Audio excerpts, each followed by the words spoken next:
ආයිබෝවන් අන්නසි වගාවේ නෙලා ගන්නාලද අස්සන්න තමයි අද මේ වීඩියෝ එකෙන් මම පෙන්වන්න හිතුවේ. ඉතින් මේ අපි මේ අස්සන්න නෙලාගෙන තිබෙන්නේ දෙවනි මුරේ අස්සන්නක් මේ තිබෙන අස්සන්න. ඉතින් මේ වෙළඳ පොළට ඉදිරිපත් කරන අවස්ථාවේදී 1 2 3 4 වශයෙන් මෙම අන්නසි කොටස් කරන අවස්ථාව සහ මේ ප්‍රවාහනය සිදු කරන අවස්ථාව සම්බන්ධව තමයි මේ වීඩියෝ එකෙන් පෙන්වන්නේ. ඉතින් අපි මේ දෙවනි මුරේ ගස් 2000ක ප්‍රමාණයක අස්වැන්න තමයි මේ තියෙන්නේ.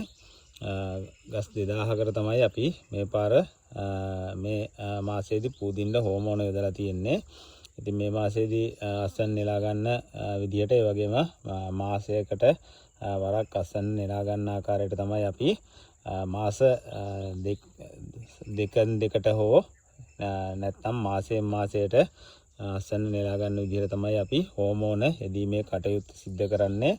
ඊට ප්‍රධානම හේතුව වෙන්නේ අන්නසි මිල සමහර අවස්ථාවලදී දැන් මේ දිනවල වසරක පමණ කාලයක ඉඳන්ම ඊටාම පහළ මට්ටමක තියෙන්නේ. සමහර අවස්ථාවලදී යම් මට්ටම් වලට ඉහළ යනවා. ඉතින් යන්නේ අවස්ථාවලදී සමහර අවස්ථාවලදී අපිට අලෙවි කරගන්න පුළුවන් වෙනවා මේ මාසයක් ගානේ අපි හෝමෝන යොදන නිසා. මොකද නැත්තම් සමහර අවස්ථාවලදී අපිට එකවර මේ අන්නසි ගස් 5000ක 10000කට හෝමෝන යොදලා තිබිලා මිල පහළ බහින අවස්ථාවක් වුණොත් එහෙම අපිට ඒ සේරම අස්වැන්න අඩු මිලට දෙන්න වෙන්නේ. ඉතින් දැන් මේ 140ට වගේ පහළ බැස්සා පසුගිය කාලවලදී අන්නසි අස්වැන්න. ඉතින් ගොඩක් ගොවියෝ අන්නසි වගාව සමහර අවස්ථාවලදී අතාරින තත්යකටත් ඇවිල්ලා තියෙනවා. ගොඩ දෙනෙක් වගාව අතෑරලා තියෙන අවස්ථා අපිට දකින්න ලැබුණා. ඉතින් දැන් මේ දිනේ වෙන විට අද දිනේ වෙන විට අන්නසි මිල රුපියල් 200න් උඩට ඇවිල්ලා තිනවා. ඉතින් 200ත් 250ත් අතර තත්ත්වයක පවතිනවා. ඉතින් නම්බර 1 මට්ටමේ කිලෝ හේක මිල පහුගිය දිනවල ඉතින් ගිය සතියේ හැමත් 160 වගේ තත්ත්වය තමයි තිබුණේ. දැන් පොඩ්ඩක් ඉස්සරහට වැසි කාලයත් ඉවර වුණ හින්දා සමහර අවස්ථාවලදී දැන් ඉහළ එන තත්ත්වයක් අපිට දකින්න පුළුවන් වෙනවා. ඉතින් මෙන්න මේ මිල දෝලණය වෙන තත්ත්වයත් ඒ වගේම මිල ඊටමත් පහළ මට්ටමක පවතින තත්ත්වයන් නිසා තමයි ගොඩක් කොයි මහත්තුරු මේ වගාවෙන් ඈත් වෙන්න හේතු වුණේ. ඉතින් අපි නම් වගාව කරන හැම කෙනෙකුටම කිව්වේ මේ නම්බර 1 මට්ටමට අපේ වෙන් කරන ගෙඩියක් තමයි මේක. දැන් කිලෝ 1යි ග්‍රෑම් 500ක්, ඒ කියන්නේ කිලෝ 1.5ක තත්ත්වයේ වගේ තියෙන ගෙඩිත් මෙතන තියෙනවා. ඉතින් කිලෝ 1ට වැඩි ගෙඩි නම්බර 1 මට්ටමට තමයි මෙතන වෙන් කිරීම සිද්ධ කරන්නේ.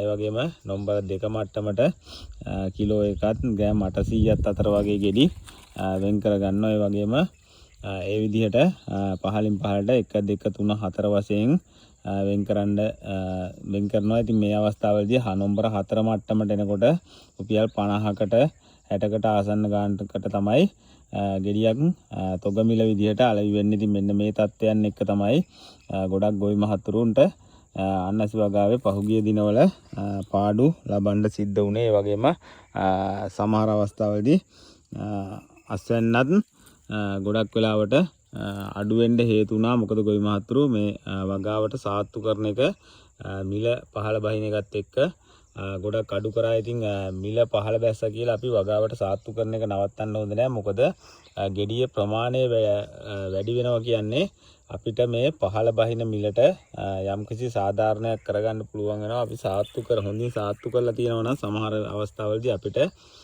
පාඩු වෙන්නේ නැතුව Tamanට වියදම හරි සමාන කරගන්න පුළුවන් වෙනවා. මොකද නැත්තම් ගොඩක් වෙලාවට අතාරින එක නිසා සාත්තු කිරීම අඩු කරන නිසා තවත් පාඩු වෙන අවස්ථා අපිට දකින්න ලැබිලා තියෙනවා. ඉතින් අන්නසි වගාවේදී අපි වගාවට සත්කාර කරන එක දිගටම හොඳින්ම කරනවා නම් අපිට මේ මිල ගොඩක් පල්ලෙහා තියෙන අවස්ථාවකදී වුණත් මේ පාඩුව අවම කරගන්න පුළුවන්. මොකද ගෙඩිවල ප්‍රමාණය වැඩි වෙන හේතුව නිසා අපිට ගොඩක් වෙලාවෙදී ගොඩක් ලොකු ගෙඩි අපේ වගාවේ තියෙනවා නම් අපේ සත්කාර කිරීමත් එක්ක අපිට මේ කිලෝ 2කට ආසන්න ගෙඩියක් තියෙනවා නම් අපිට කිලෝ 2ක් වුණොත් මිල රුපියල් 100 දැන් රුපියල් 200 තුනත් රුපියල් 400ක් එතකොට එක ගෙඩියකට අපිට ලැබෙනවන්නේ ඒකත් එක්ක අපිට මේ පාඩුව ඇති වෙන්නේ නැතුව අපිට මේක පවත්වාගෙන යන්න පුළුවන්. ඉතින් අන්න ඒ தത്വයට සාත්තු කරන්න කියලා තමයි මම ගොවි මහතුරුන්ට කියන්නේ. ඉතින් අපි මේ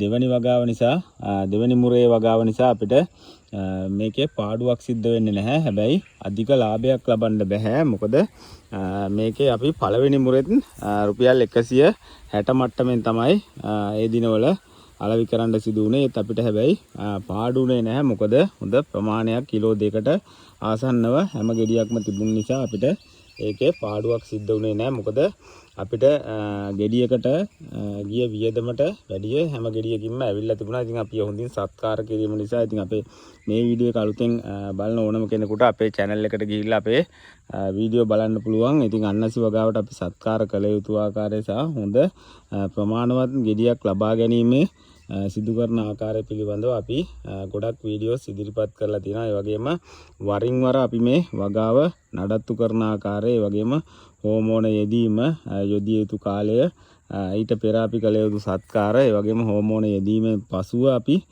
සිදු කළ යුතු සත්කාර, ඒ දේවල් සම්බන්ධව අපි අන්නසි වගාවේ ආරම්භයේ සිට බිම් සැකසීමේ සිට අස්වැන්න නෙලා ගැනීම දක්වා අපි ගොවි මහතුරුන්ට පාඩු නොවන ආකාරයට මේ වගාව පවත්වාගෙන යන ආකාරය, ඒ වගේම වල් මර්ධනයේ විශේෂම කාරණාවක් වෙනවා. ඉතින් වල් මර්ධනය කිරීම සම්බන්ධව සහ ඒ සඳහා අපි කළ යුතු ක්‍රියාමාර්ග, එතකොට අපි ඩයරෝන් භාවිතා කිරීම, ඒ වගේම අපි අතින් ගලවා ඉවත් කළ යුතු වල් වර්ග අපි වර්ධනය වෙන්නේ නැතුව හොඳින් ඉවත් කර ගැනීම සම්බන්ධව අපි වගාවල් අපේ වගාවල් වල අපි කරලා තියෙන විදිහ සහ ඒ වගේම ඒ වගාවල් වල අපේ වල් වර්ධනය සිදු නොවී තිබීම පළවෙනි මුරෙන් ගොඩක් ගොවි මහතුරු දෙවෙනි මුරේ තුන්වෙනි මුරේට යනකොට ගොඩක් වෙලාවට වගාවේ ගොඩාක්ම කැලේ තියෙන අවස්ථා අපිට දකින්න ලැබිලා තිනවා. එතන අපි අපේ වගාවල් වල පළවෙනි මුරේ දෙවෙනි මුරේ තුන්වෙනි මුරේ අපි වීඩියෝස් ඉදිරිපත් කරලා තිනවා. කිසිම අවස්ථාවක අපි වල් වර්ධනය වෙන්න දීලා නැහැ. ඉතින් එක වල් ගහක්වත් නැතිව තමයි අපි මේ වගාව සිද්ධ කරලා යන්නේ. අපි මේකට